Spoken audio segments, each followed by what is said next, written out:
How did you prepare for your first year MBBS? क्योंकि biochemistry में पहले inter में फेल भी किया था।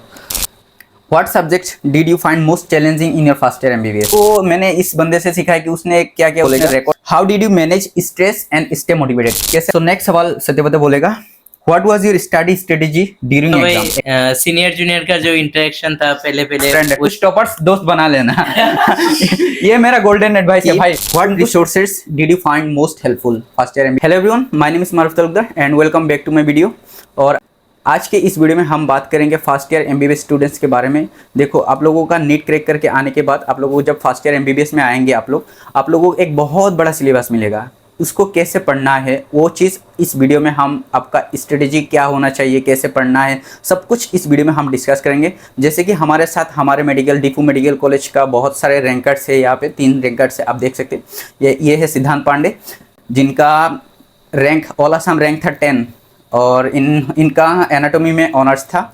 और नेक्स्ट मिलिए आप सत्यव्रत मजूमदार कश्यप, जिनको बहुत सारे वीडियोस में आपने ऑलरेडी देखे होंगे इनको, और इनका रैंक था 17 और इन भाई साहब का ऑनर्स था फिजियोलॉजी में। तो नेक्स्ट है हमारे साथ मयंक कुमार, जिनका ऑल असम रैंक था 12 और इनका बायोकेमिस्ट्री और एनाटॉमी दोनों में इनका ऑनर्स था। तो आज के इस वीडियो में ये लोग बताएंगे कि इन लोगों का स्ट्रेटेजी कैसा था, कैसे पढ़ाई किया, पहले से पढ़ाई किया या कैसे, मतलब सब कुछ स्ट्रेटेजी कैसा था वो सब कुछ आप लोगों को पता चलेगा। तो वीडियो का एंड तक अच्छे से देखिए। तो सबसे पहला क्वेश्चन सिद्धांत से पूछूंगा, how did you prepare for your first year MBBS? तुमने अपना MBBS का फर्स्ट ईयर कैसे प्रिपेयर किया उसके बारे में थोड़ा बताओ। फर्स्ट ईयर के लिए प्रिपेयर करना मतलब पहले तो बहुत कंफ्यूजिंग था थोड़ा। मतलब पहले लगता था कि बुक से पढ़ाई करूँ या नोट्स लूँ। जैसे एनाटॉमी में लगता था कि पहले जौहरी पढ़ूँ, पर जौहरी पढ़ के भी क्लास जो इंटरनल्स होते थे उसमें मार्क्स वगैरह नहीं आ रहा था मेरा। तो मैंने सोचा कि BDC से पढ़ के ट्राई करता हूँ। तो इस बार BDC से पढ़ा अच्छे से, PYQs वगैरह जो थे वो टॉपिक्स निकाले, सबको अच्छे से मतलब एक जगह लिखा कि मतलब जो प्रीवियस PYQs आए थे सबके टॉपिक्स लिख लिए, फिर इन टॉपिक को धीरे धीरे कवर किया। और मतलब कवर तो हो जाता था पर एनाटॉमी में भूलते बहुत ज़्यादा थे, तो जितना बार रिवीजन करेंगे उतना बेटर होगा। तो ऐसे ही करके प्रिपेयर किया था। मतलब बायोकेमिस्ट्री तो मतलब मेरी काफ़ी शुरू से ही लगी पड़ी थी, क्योंकि बायोकेमिस्ट्री में पहले इंटर में फेल भी किया था। पहले आके रेमेडियल लग गया था बायोकेमिस्ट्री में, पर स्टिल बायोकेमिस्ट्री में बाद सेकंड इंटर में थोड़ा कॉन्फिडेंस आया क्योंकि मार्क्स ठीक आ गए थे। फिर थर्ड इंटर में वापस डाउन हो चला गया, पर अभी जो है बायोकेमिस्ट्री ठीक हो गई थी, तो इस बारे में भी एवरेज मार्क्स आ गए। और फिजियोलॉजी की बात करें तो फिजियोलॉजी मेरे को सबसे अच्छा लगता था, क्योंकि फिजियोलॉजी में काफ़ी अंडरस्टैंडिंग वाला सब्जेक्ट था, वो उसमें काफ़ी ज़्यादा चीज़ें समझ में आती थी, तो इसलिए उसको पढ़ने में अच्छा भी लगता था। तो फिजियोलॉजी मैंने काफ़ी अच्छे से पढ़ी थी, लाइन बाय लाइन, मतलब समझ के। तो फिजियोलॉजी इसलिए अच्छी हुई थी। सो सत्यव्रत से जानेंगे कि उनका स्ट्रेटेजी फर्स्ट ईयर का कैसे था। अच्छा, मैं बोलूँगा मतलब पहले से आप जब पढ़ रहे हो तो पहले से शुरू से पढ़ो और थोड़ा डेली आप पढ़ते रहो। 1 घंटा 1.5 घंटा आप डेली पढ़ो और वही बोलूँगा। और कंसिस्टेंसी मतलब मेंटेन करो, और वही की है, कंसिस्टेंसी इज़ अ की। आप डेली थोड़ा जो भी है सब्जेक्ट्स है और टीचर्स जो पढ़ा रहे हैं, जो सिलेबस है उसको मतलब फॉलो करो, डेली पढ़ते रहो, उतना ही होगा। मयंक, तुम्हारा प्रिपरेशन कैसा था, तुम्हारा स्ट्रेटेजी कैसा था फर्स्ट ईयर का? देखो, सबके लिए अलग अलग थी मेरी। तो मतलब मैंने बहुत चेंज करी है स्ट्रैटेजीज पूरे साल में, बहुत ज़्यादा। अनाटमी में तो बेसिकली यही था कि मैं नोट्स बनाता था, बहुत ज़्यादा नोट्स, कलरफुल वगैरह, पूरे स्केचमेंट्स वगैरह यूज़ करके मज़े से पढ़ता था, क्योंकि अनाटमी सबसे ज़्यादा टफ लगती थी मेरे को। अनाटमी में मेरे बहुत लगती थी, लेकिन हाँ ठीक है, नंबर आ जाते थे वो अलग बात है, लेकिन पढ़ना पड़ता था बहुत। अनाटमी में बहुत रट्टा बनना पड़ता था। फिर फिजियो में बुक पढ़ो तो बहुत, फिजियो में बुक पढ़ना इनफ हो जाता था, क्योंकि फिजियो में AKHN है, पूरा अच्छे से हो जाता था। कुछ के लिए सैम बोलेंगे वो तो देखेंगे। लेकिन बायोकेमिस्ट्री था जो शुरू में मेरे को थोड़ा डराया था बायोकेमिस्ट्री में, लेकिन फिर मैंने अक्टूबर में सिर्फ पूरे महीना सिर्फ बायोकेमिस्ट्री पढ़ी, सिर्फ बायोकेमिस्ट्री, उसके अलावा कुछ पढ़ा ही नहीं था। तो उसके बाद बायोकेमिस्ट्री में थोड़ा कॉन्फिडेंस आया, फिर नोट्स बनाना स्टार्ट करे, लेक्चर्स देखे, बायोकेमिस्ट्री में बहुत इंटरेस्ट आ गया था और लास्ट में आके बहुत फेवरेट सब्जेक्ट बन गया था। तो बहुत मज़ा आया था बायोकेमिस्ट्री करने में। बुक्स वगैरह बहुत सारी पढ़ी थी, ऑनर्स भी आ गया। ऑनर्स भी आ गया था। तो सो अभी इन लोगों ने बता दिया कि उनका फर्स्ट मतलब पहले से स्ट्रेटजी क्या था। पहले तो इसने बताया कि मतलब इसका देखो, इसका रिमीडियल था बायोकेमिस्ट्री में। सो ऐसा नहीं है कि आप लोगों का हो सकता है फर्स्ट ईयर में आप लोगों का पहला इंटरनल में बहुत रिमीडियल लगेगा। तो अल्टीमेटली देखो यार, हमारा कॉलेज का भी यहाँ पे इसका रैंक 10 है, ऑल असम रैंक 10 है, और इसका फिजियो में भी ऑनर्स है। तो रिमीडियल लगने का मतलब ये नहीं कि आपका फाइनल ख़राब होगा, ऐसा कुछ नहीं है। आप बाउंस बैक करो, आप प्रिपरेशन करो, अच्छे से स्ट्रेटेजी बनाओ। और इसका जो स्ट्रेटेजी था, इसने बोला है कि मतलब इसने जैसे बोला कि पहले से बोलना, कंसिस्टेंसी, मतलब पहले से मिनिमम 1 घंटा पढ़ाई करने की कोशिश करो। अल्टीमेटली यही चीज़ है, मतलब मिनिमम 1 घंटा पढ़ोगे तो अल्टीमेटली अच्छा रैंक आ जाएगा तुम्हारा।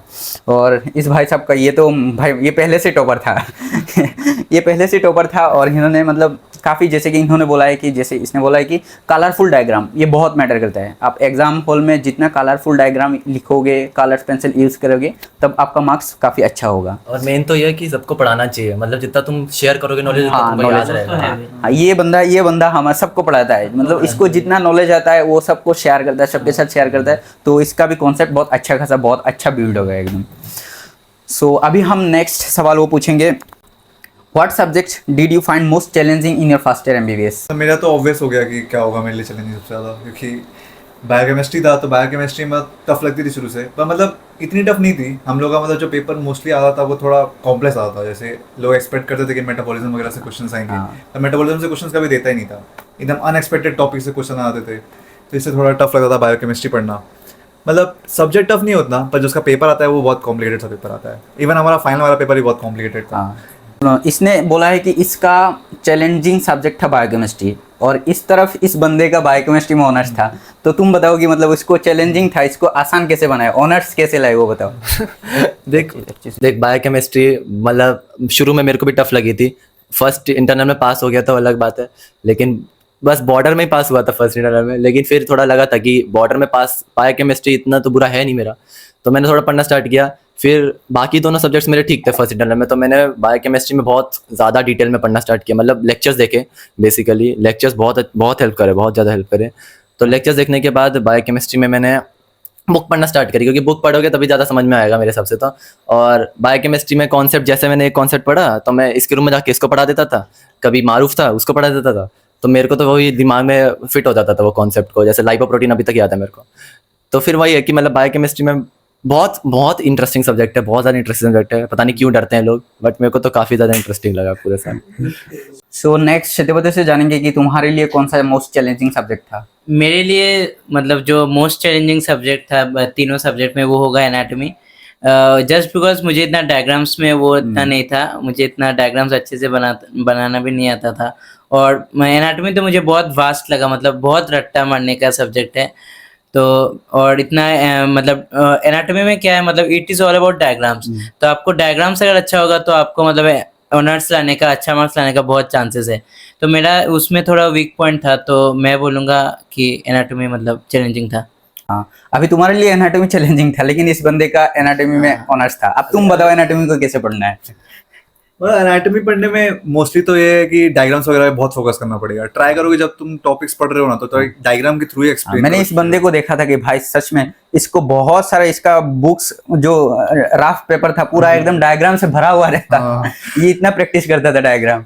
मेरी कॉपी में खाली डायग्राम्स ही थे, मतलब सुंदर तो नहीं होते थे क्योंकि मेरी ड्राइंग खराब है, और मतलब डायग्राम्स थे अच्छे। मैं कह रहा हूँ कि अच्छे नहीं होंगे, पर डायग्राम्स थे, काफी डायग्राम्स थे। डायग्राम समझने का बहुत ट्राई करता था, तो उससे चीजें याद हो जाती थी। एग्जाम में भी मैंने ट्राई किया कि डायग्राम बहुत ज्यादा बनाऊं, इवन एटकॉम वाले क्वेश्चन में डायग्राम बना के आ गया था। सो मैं तो ये बोलूँगा एनाटॉमी में डायग्राम से पढ़ो और बहुत ज्यादा रिविजन करो। और जैसे मैंने बोला कि मतलब लोगों को समझाने से ये बेटर होता है कि तुमको खुद भी कॉन्सेप्ट बार बार रिपीट होते रहते हैं, रिपीट होने से तुमको याद हो जाती हैं चीजें। सो इसलिए रिपीट करो और डायग्राम्स पढ़ते रहो। हाँ हाँ, और एक चीज, हाँ मैंने ये इस बंदे से सीखा, जो वॉइस नोट, मतलब जैसे कि आपने मान लो कि एनाटॉमी का एक टॉपिक पढ़ लिया आपने, एक टॉपिक मान लो कि कोई एक ब्रेकियल प्लेक्सस पढ़ लिया आपने, तो उस चीज को मैंने इस बंदे से सीखा है कि उसने क्या किया, उसने रिकॉर्ड करके वॉइस नोट में उसने ब्रेकियल प्लेक्सस का जो चीज सीखा उसको एक वॉइस खुद बोल के उसको रिकॉर्ड कर लेता था। फिर बाद में नेक्स्ट जब रिवाइज करता था वो खुद का वॉइस वो सुनता था, ऐसे थे ना। मतलब ऐसा था कि कोई टॉपिक पढ़ा तो अभी मैं उसको 2-3 दिन बाद भूल जाऊंगा। हाँ, तो मैं उसको रिकॉर्ड कर लेता था, फिर जब मुझे वापस से उसको पढ़ना होता था तो मैं खाली वो डायग्राम बनाता था और वो सुनता रहता था। तो वो डायग्राम बनाने में और सुनने में मेरे को वापस से वो पूरी चीज कवर हो जाती थी, और टाइम बहुत कम लगता था कि मोस्टली 3 या 4 मिनट का होता था एक टॉपिक। ब्रेकियल प्लेक्सस जैसा लंबा टॉपिक भी 3-4 मिनट में खत्म हो जाता था। सो अभी नेक्स्ट सवाल है मयंक से। मयंक बोलेगा, how did you manage stress and stay motivated. बता रहा हूँ, फर्स्ट ईयर में आके मतलब तुम फर्स्ट ईयर में आके बहुत स्ट्रेस होता है, तुम्हें बहुत सीनियर से तुम्हें काम मिलेगा, सीनियर से मिलेगा, और बाकी बहुत सारा चीज है फर्स्ट ईयर में। बहुत मेरे हिसाब से बहुत चैलेंजिंग फर्स्ट ईयर ही है। फर्स्ट ईयर को सर्वाइव करना बहुत मुश्किल है। सो तुम उसको कैसे ओवरकम किया वो सब बताओ। तुम्हें सीनियर्स भी तो बहुत सारे लिखने के लिए देते थे, क्या करते थे वो सब बताओ। हाँ, तो मतलब बहुत ज़्यादा स्ट्रेसफुल, मैं तो बहुत स्ट्रेस लेता था। मेरा तो मैं क्या ही बोलूँ, मोटिवेटेड मैं बहुत स्ट्रेस लिया हूँ पूरे साल, बहुत स्ट्रेस लिया हूँ। पता नहीं, मतलब एग्जाम मतलब पूरे साल चिल रहता था, लेकिन एग्जाम से थोड़ा 1-2 हफ्ते पहले बहुत स्ट्रेस आ जाता था। फाइनल्स में तो तुम्हारा सोना नींद भी तो नहीं आता था। हाँ। हाँ, तो मतलब मेरे को स्लीप पैरालिसिस वगैरह बहुत होते थे। फिर इसके पास जाता था रेमेडी लेने कि क्या करूँ, ये बोलता था कि भाई इतना टेंशन मत लिया कर। इसकी वजह से चिल होता था थोड़ा सा, क्योंकि जब मैं बोलता था तो मेरा सब्जेक्ट ज़्यादा कवर हो चुका होता था, इसका थोड़ा कम होता था, तो थोड़ा स्ट्रेस कम होता था। तो पूछता था कितना हुआ तेरा, तो मेरे को बताता था। मैंने कहा अच्छा ठीक है, इससे तो ज़्यादा थोड़ा सा फर्क है। फिर एग्जाम के समय होता था, क्योंकि बायोकेम के पेपर में जब फाइनल्स में मेरी तबीयत वगैरह बहुत ख़राब हो गई थी, मैं बहुत ज़्यादा तबीयत ख़राब हो गई थी, तो मैं पूरी रात जगा, बायोकेम पेपर 1 में भी पेपर 2 में भी पूरा जग के पेपर देकर आया, क्योंकि मेरा सिलेबस ही कंप्लीट नहीं होता था, तो उसकी वजह से स्ट्रेस होता था। लेकिन हाँ ठीक है, धीरे धीरे फिर मैंने टेंशन लेना बंद किया। हुई तो नहीं, लेकिन बंद करना पड़ेगा थोड़ा। अल्टीमेटली इसने यही चीज बोला है कि देखो, स्ट्रेस को दूर करने के लिए देखो, आप मेडिकल कॉलेज में आके बस खुद को अकेले मत रखो यार, आपका दोस्त बनाओ। जैसे कि मेरा भी देखो पूरा एकदम सब दोस्त है एकदम। जैसे आप ऐसा नहीं कि आपको बस 1 साल है, मेडिकल जो एमबीबीएस जर्नी है वो बहुत लंबा है।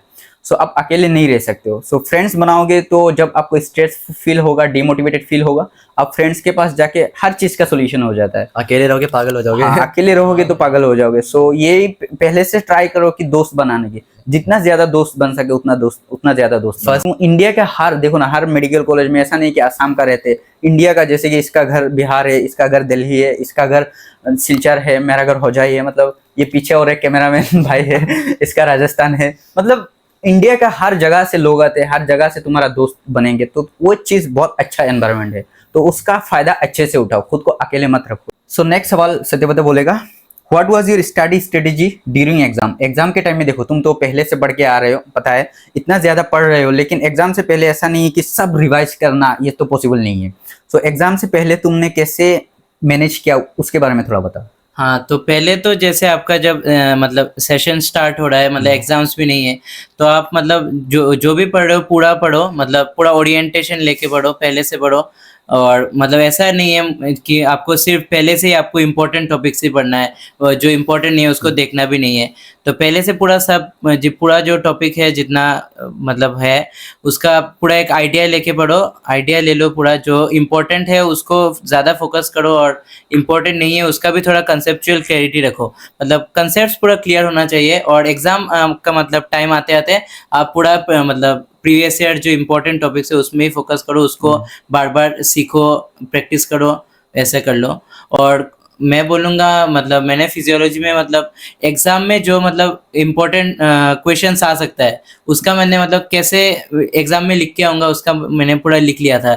जैसे मारूफ को भी पता होगा, वो कार्डिक साइकिल का क्वेश्चन वो पूरा लिख के रखा था, वो वही एग्जाम में आया। मैं और मारूफ ने एक साथ ही वो डिवाइस किया, तो पूरा एकदम सेम लिख के आ गए। तो वो एक है। उसके बाद और भी 1-2 क्वेश्चन आया था, सेरेबेलम का कनेक्शंस का भी एक लॉन्ग क्वेश्चन आया था, एक साथ पढ़ा था हम लोगों ने, रिवाइज किया था, तो वो एक कर सकते हो। सो नेक्स्ट सवाल ये है कि what resources did you find most helpful first year MBBS के लिए। जैसे कि तुम्हारा एनाटॉमी में ऑनर्स था, तो तुम एनाटॉमी के लिए कौन सा रिसोर्सेज, सबसे पहले तो तुम बुक्स के बारे में बताओ, कौन सा ज्यादा हेल्पफुल रहा। अनाटॉमी में मतलब बीडी शो से सबसे बेस्ट है। अगर BD किसी को मतलब लास्ट मिनट रिवीजन करने के लिए चाहिए तो जोहारी के नोट्स ले सकता है। हाँ। उसके अलावा हिस्टो वगैरह के लिए पढ़ने के लिए तो आईबी सिंह से पढ़ता था मैं मोस्टली।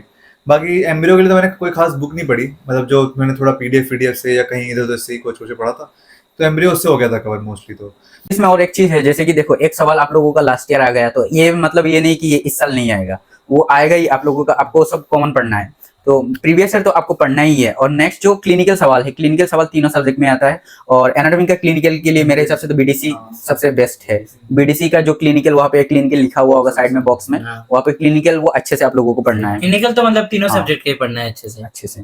सो नेक्स्ट, जैसे कि इस बंदे का फिजियो में इसका फिजियो में ऑनर्स था, तो ये बताएगा कि फिजियो के लिए सबसे बेस्ट बुक्स कौन सा फॉलो किया हो, तुम बताओ। हाँ, तो पहले तो मैंने मतलब गाइडेंस से स्टार्ट किया था।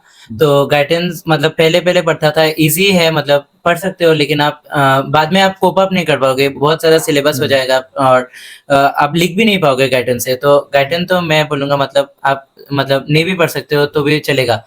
तो मैंने एकेजिन खरीदा था, लेकिन बाद में मैंने जो पढ़ा था वो मैं बोलूँगा वो एक बुक है, इंदु खुराना करके एक बुक है, उसका पीडीएफ है मेरे पास, वहाँ से पीडीएफ से ही पढ़ा था। तो मैं तो बोलूँगा इंदु खुराना का मतलब कंटेंट जो है वो गाइडेंस ही है, मतलब गाइटन का ही कंटेंट है और वो मतलब आपका जो सिलेबस है सीबीएमई करिकुलम के साथ मतलब वो मैच है, तो एग्जाम में आप जाके लिख सकते हो। पॉइंट वाइज बहुत इजी मतलब इंग्लिश में लिखा हुआ है।